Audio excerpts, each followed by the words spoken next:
Hello, hello, hello, everybody. It is Matt, and it is Sinful Sunday, and I am back at you with yet another review. And boy, I got a dandy for you today. But before I roll on to any of that, I want to wish each and every one of you a great morning, evening, dawn, day, or dusk, all that lovely stuff, because life really is too short as is. Please do like, share, and subscribe. I know you get to see my ugly face a lot lately, but that's quite all right. I love seeing all your beautiful faces, so hopefully you love seeing mine. Also, one last little bit of information. I like to give you a little bit of a bigger bite of every film in the description box. I'll give you your brief synopsis, which I never write that. Let's just face it, I'm not a writer, I am a talker. I'll give you your starring cast, your director, in today's case, directors, because there's like 9 of them. Your runtime of the cut I'm watching, along with an MPAA rating, if there is one that exists, which there isn't one that exists with this one. This one is basically a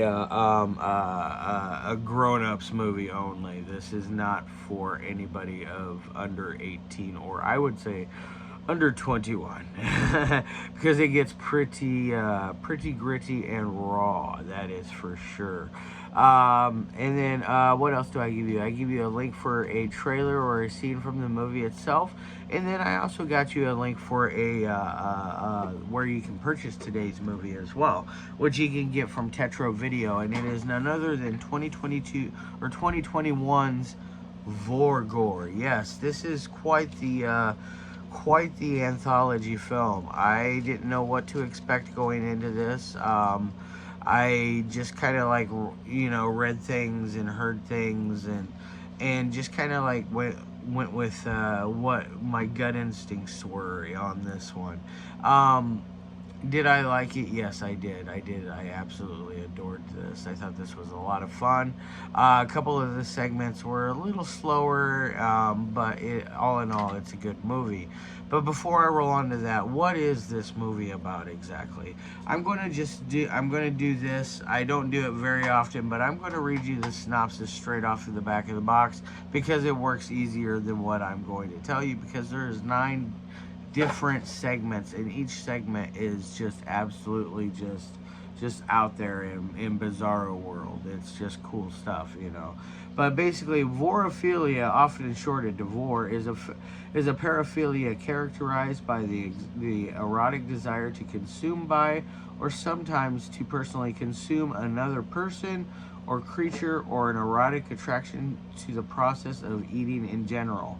There is different types of vore, but the title Vore Gore implies the film focuses specifically on hard vore, with a series of 9 separate shorts, all related to gruesome oral consumption of some kind. Yes, so it has got a lot going on for it. So yes, so 9 different segments, all ranging from different things of extreme to from things that aren't very extreme to like really extreme. One of my favorites was the Patrick 14 segment, which I'm going to name off the directors. We got Michael Balerdi. We got the always amazing Whit Gardenia in here. They do a really just crazy one, where one of the girls in there, she decides she's going to not only masturbate with a pair of scissors, but she also cuts off a piece of her vagina lip and decides she's going to eat it. Very, very rough, hard, cringy thing to see. It is 100% real on that one, just to let you know. So if you get squeamish over stuff like that, do not watch this. Whit Gardenia is obviously, they are known for their real gore stuff. They are not what I would call entertainers of simulated gore. They do real deal stuff, like blood drinking, cutting themselves. Daniel Valentine cut off his pinky finger. They just do all kinds of things that are just absolutely just out of this world that I can't believe that they do. But you know what? I respect them for their art that they do. It's pretty rough stuff to watch at times, especially the one on here when watching the girl cut off her lip. That was a little much. I'm not gonna lie. I winced and cringed a little bit over that. And then we also got Poison Rouge in here. I think her segment was called "Not in My Mouth," which was a very interesting segment. We got Lorenzo Zandini, Irene Baruffetti, Emanuele Marchetto, Dario Almerighi, and then Patrick Fortin, like I said before, and then Domiziano Christopharo. So we got quite a bit of a variety of filmmakers here. Granted, most of them are Italian filmmakers because this is an Italian film. Just to let you know, Italian distribution from Tetro Video. It is limited to 500 copies. The only thing is, I don't know where you can find out if they number them. All I know is there's this nifty little silver seal down here on the bottom, along with another one of mine that I got from them that I will be reviewing next Sinful Sunday. So yeah, look forward to next Sunday with XXX Dark Web. Yeah, which I made a master list of what I have to review, and holy moly, lots of stuff. So yeah, I'm booked for a month. So just to let you guys know, there's lots and lots and lots and lots of stuff coming down the pike. Now, as far as other stories go, there is a story where a man who is basically consumed with the idea of cutting off body parts and stuffing them down a drain in his sink. That scene is very, very, also very cringy in places because there is penis torture in it.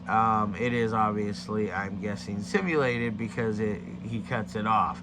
I doubt there is a real penis cut off in this movie. So keep that in mind. This is, there's also a segment, gosh, there's just so much. There's a B segment, which is one of the very first ones you start off with. That is very neat. Which, as you can see, there's a bee on the mouth, all for the cover artwork. Each segment runs in various lengths. Some are better than others. The top ones that I liked were Patrick Fortin's, Domiziano Cristofaro's. I thought White Gardenia. I always give them much props just because they go above and beyond the crazy edge. Because they do shit that nobody else is willing to do. The self-harm is just off the charts. Poison Rouge's story, like I said, I think it was called Not in My Mouth, which was a very interesting one. I definitely recommend that one. As far as other stories go, I don't really want to give away stories because they're so short and sweet. There's so many different things going on that I feel like it would hinder a lot of the viewing experience for this overall film. This is definitely not one for everyone. This is for my seasoned gore files. Definitely very seasoned gore files. I'm talking about original G's, you know. I'm talking about people that roll 24/7, 365, you know. This is definitely hardcore. Now, as far as technical abilities go, this thing ranges all over the place for as far as technical abilities go. I didn't see a story that felt out of place. They all kind of like really solidified themselves in a good positive manner in this collection of anthology films. I think they really did a good job selecting what films to go with and what directors that they chose to contribute to this. So, as far as like my main three criteria is the editing. Editing is always obviously always something I always am a stickler about. It's fine. It works it works. You know, I didn't see anything bad, nothing wonky. Um, the pacing of each story works perfectly well. Nothing really sticks out as far as of negative fashion as far as that. Now, dialogue. There's not really any dialogue in this movie. The most dialogue that you get is in between each segment with the talking mouth. Um, that introduces, is your introduction to each segment. That's about the most dialogue you do get. The White Gardenia segment is probably the most dialogue for as far as the individual segments go, because they go into the whole blood drinking thing and all of that. And as far as audio goes, the audio is good and crisp and clean. They did a good job with that. I don't know if they had any kind of troubles with any of this audio wise, cleaning it up. I would imagine not, because this was all, I guaranteed, shot digitally. And when you shoot digitally, the audio is usually a lot more on point than it was back in the old days. Unfortunately, as much as I hate to say that. But like I said, there's not a lot of dialogue in this, so there's parts of it where I will admit I was slightly like, come on, give me a few words here and there. But other than that, it worked fine for what it is. As far as acting ability, the acting is fine as well. There's not a bad performance in the entire film. Um, Being that you have to do most of your acting via silent, that definitely makes it a lot more difficult. Your pantomime acting, or whatever they call that, which is can be extremely interesting, and it can also be really off-putting sometimes. I'm not gonna point any names out, but there is a director out there that, like, all of his films are silent, or at least all of the major ones are, and I find them boring as shit, because they're like really long for silent films. They're like an hour and 40 minutes, and it's too much for a silent film that has zero dialogue, or zero dialogue cards like in silent films. So I'm on the fence with the whole no dialogue thing. I like to know a little more what's going on. I like to have I mean, if it's somebody by themselves, you can always do narrations of them, like it's in they're talking in their head type talking to you, make it almost meta in ways, which I hate meta, but in those aspects it does work. Now, as far as any kind of ratings would go on the 1 through 5 scale goes, I'm going to give this the 3 out of 5. It could have been better, could have been much worse. I wanted more gore, I guess. The Patrick 14 one, and the one where the guy is chopping off body parts, little pieces, and shoving it down the drain. Those two are probably the most graphic as far as gore goes, minus the real gore with the White Gardenia stuff.